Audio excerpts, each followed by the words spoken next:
I don't want to pay $80 for a good meal just because it's healthy for me. Do you? Absolutely not. Right. So that's been the hardest part, is getting the recipes that work and taste good, finding ingredients that weren't going to cost us $1 million. And I think since we moved down here, like I said earlier, we've really learned that. Psych! Stop! Hold that thought. Stop! Tell your first load of buns are out.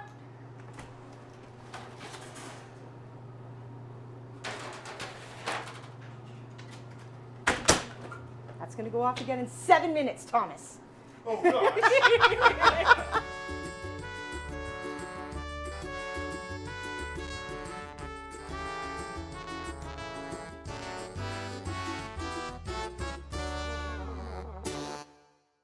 Welcome to Gluten Free YYC. My name is Maggie Mackenzie, and I live in Calgary, Alberta, aka YYC. I've been diagnosed with celiac disease for about 10 years now, and that means that I can't safely eat gluten. Celiac disease is an autoimmune disease, and it causes a permanent disability to digest gluten. And gluten is found in wheat, in barley, in rye, and in triticale. And it's a protein. When you are diagnosed with celiac disease, that means that you cannot digest that protein that is found in gluten. Eating gluten-free comes with plenty of challenges, but eating out is one of the biggest. That's why I'm excited to be showing you some of Calgary's fully gluten-free restaurants and bakeries. Today we're at the Keto Caché, a keto bakery in Calgary's northwest. First, we'll be chatting with Shannon. We opened this location on April 7th, a year and a half ago. Oh. Things started out super busy. It was a lot of keto people. But that's really changed because that diet sort of comes and goes.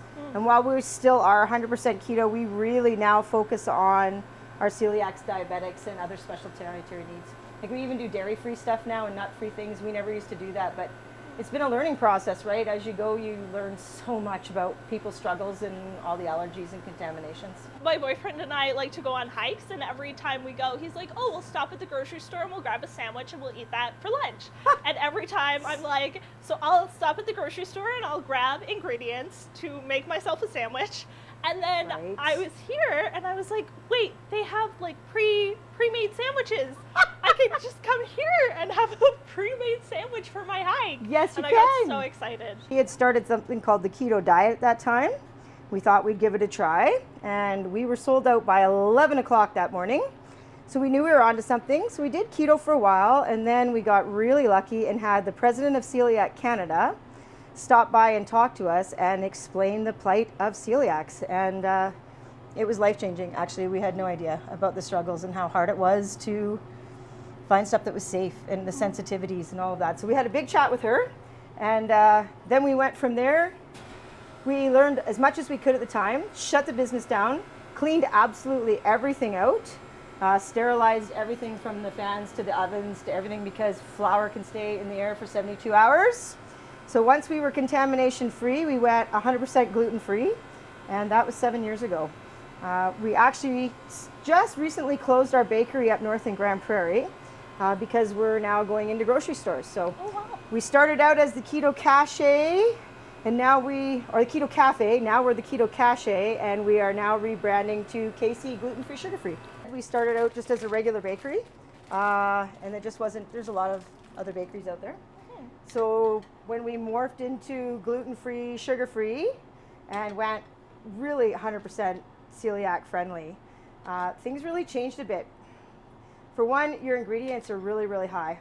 A lot of other bakeries, they can use cheap ingredients or more affordable ingredients, I can say, but for diabetics, all the other sweeteners out there, there's a lot of options, but not a lot of healthy options.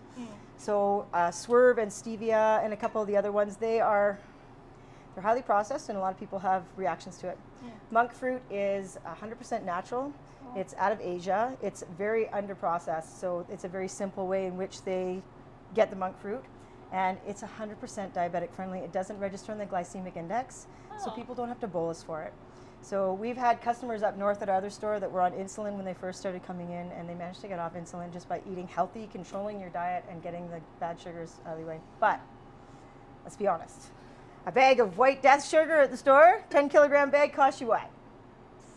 $15, $17? Yeah. 10 kilogram bag of monk fruit, $248. Oh my goodness.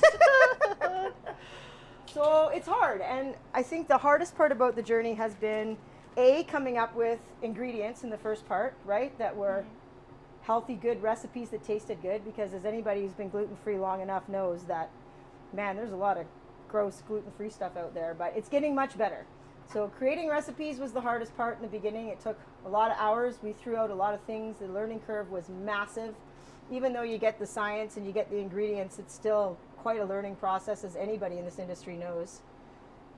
And then I'd say trying to find source ingredients that are affordable once we had good recipes was definitely a hard thing to go. And then a normal bakery's profit margin is 30 to 40% on average. Ours was 7 to 10 before COVID, and now we don't have a profit margin. Oof. Because I refuse to raise our prices. We should not have to pay more to eat healthy. It's not fair. It's not fair to those of us who can't eat it. It's just not. I don't want to pay $80 for a good meal just because it's healthy for me. Do you? Absolutely not. Okay.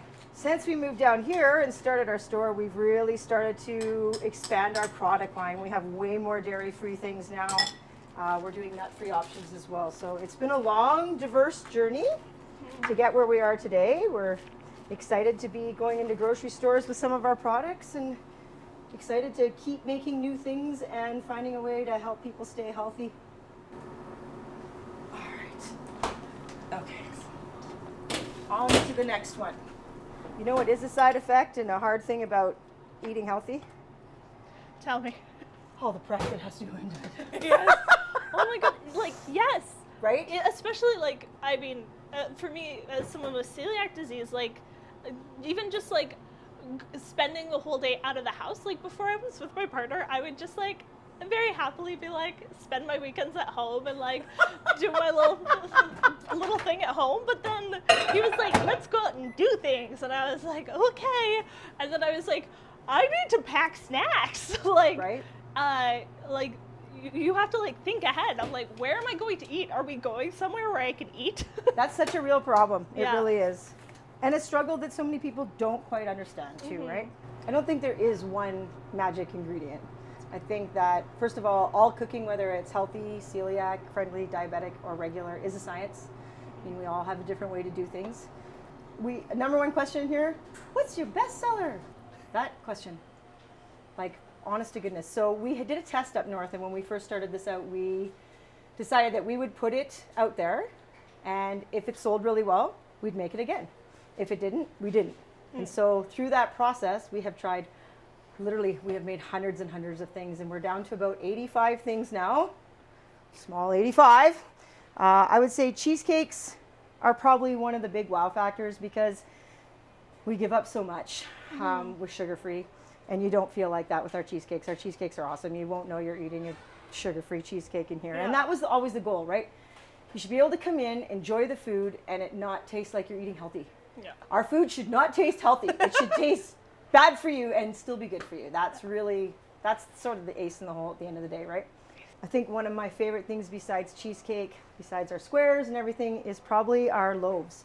We started creating mini loaves, like a chocolate banana, and then we found a blueberry lemon that worked really well, and then we went to lemon poppy seed, and then we thought, okay, well, we need dairy-free, so then we made a cinnamon loaf, and really sorted. Now we need a nut-free, so we made a cranberry and orange loaf, and Ooh. we've been managed to, because we understood the science behind it, now that we have 6 different loaves, which are small, they're only 8 net carbs for a whole loaf. There's 4 servings in a loaf. Super tasty and moist, right? Like, when I bite into a carrot cake, I want it to taste like grandma's carrot cake, right? Yeah. Same with the loaves. And so that was one of the big goals, and I really find a lot of our stuff is really moist and fresh and doesn't feel like it's good for you. So that's kind of the goal around here. It should not taste healthy. Then we know we're onto the right track. Yeah, for sure. Yeah, for sure. We Great. always want to know what people think too, right? Yeah, Like for if sure. I don't get positive and negative feedback, I can't fix things and I can't make it better. Yeah, for So I'm sure. a big fan of my customers coming in and saying, hey, I just didn't like this, or this tasted salty, or whatever. Without that input, I can't make it better.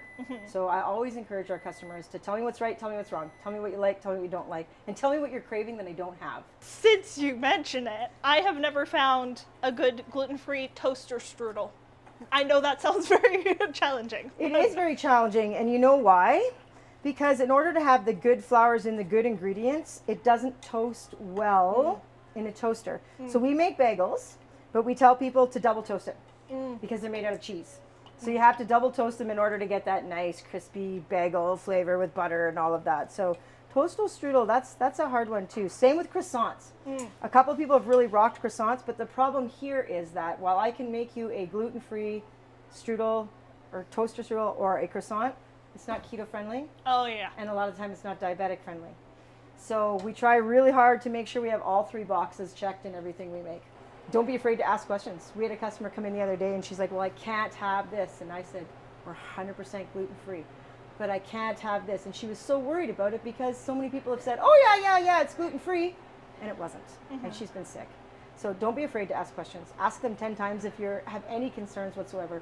Read what's in your food. Be aware of what goes in your body. And I think, especially for people like you and I, we've learned that, okay, so you don't think you have a gluten intolerance. Take gluten out of your diet for 2 weeks and see how you feel.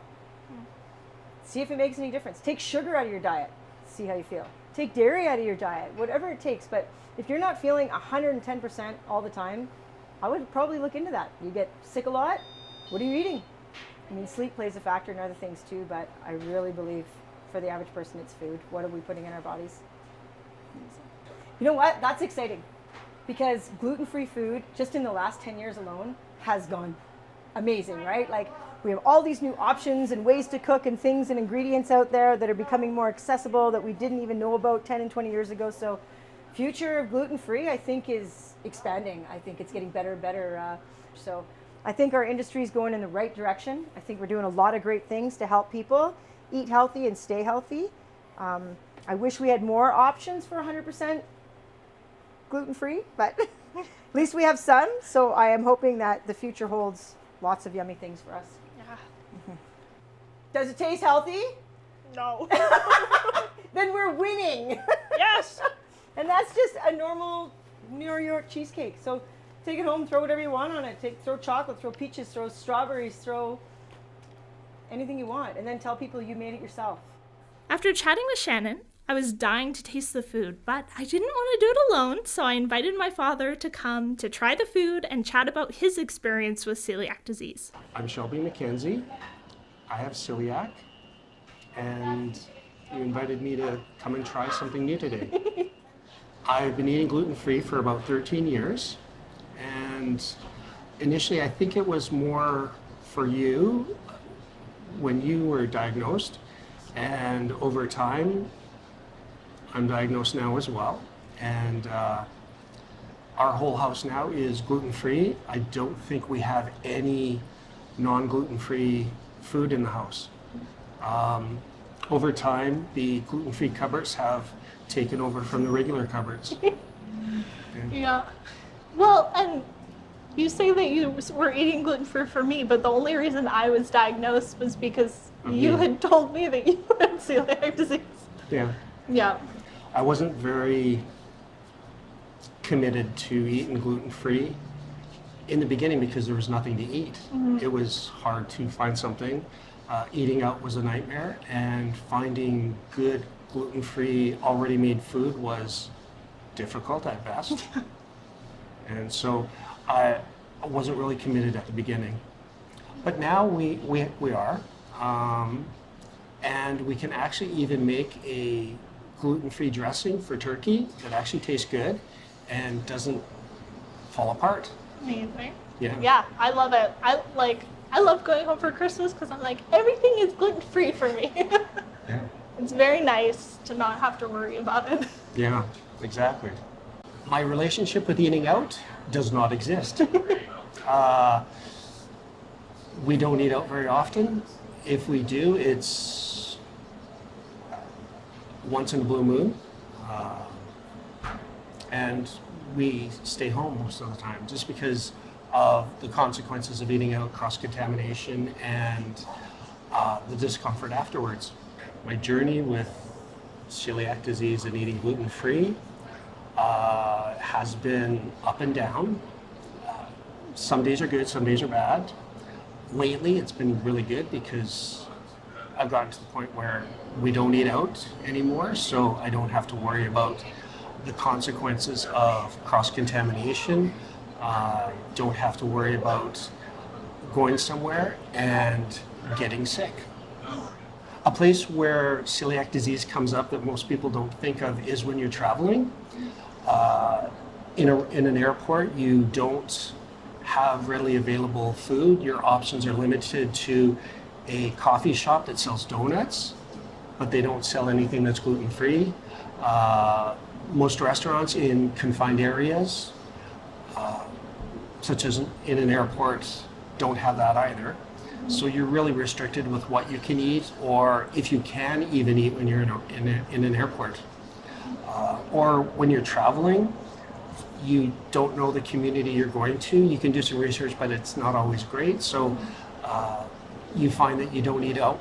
Or when you're traveling by car and you're going on vacation and you stop to get gas and you want to get a snack, you don't always have good options because there's not much available in a convenience store at a gas station.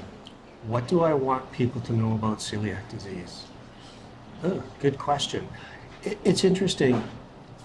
When people started to realize that celiac disease was an issue, a lot of people got on the bandwagon and they all wanted to join in and not eat gluten. Now people are realizing that it's a necessity, not a fad. And now it's becoming more common. In the beginning, I didn't take it seriously either. I didn't realize until over time that once you take gluten out of your diet, you live a healthy life. Amazing. And so you end up doing more. You can enjoy things more. You just have to be a little more cognizant of what you're doing and who you're doing it with. During the holiday seasons, there's lots of parties, and going out is not always fun because there's always the potential of being cross-contaminated. Luckily tonight, I'll get to bring something that I know I can eat and enjoy. Yeah. Well, what do you miss the most about, what food do you miss the most now that you have celiac disease? Pizza. Pizza? The most, pizza.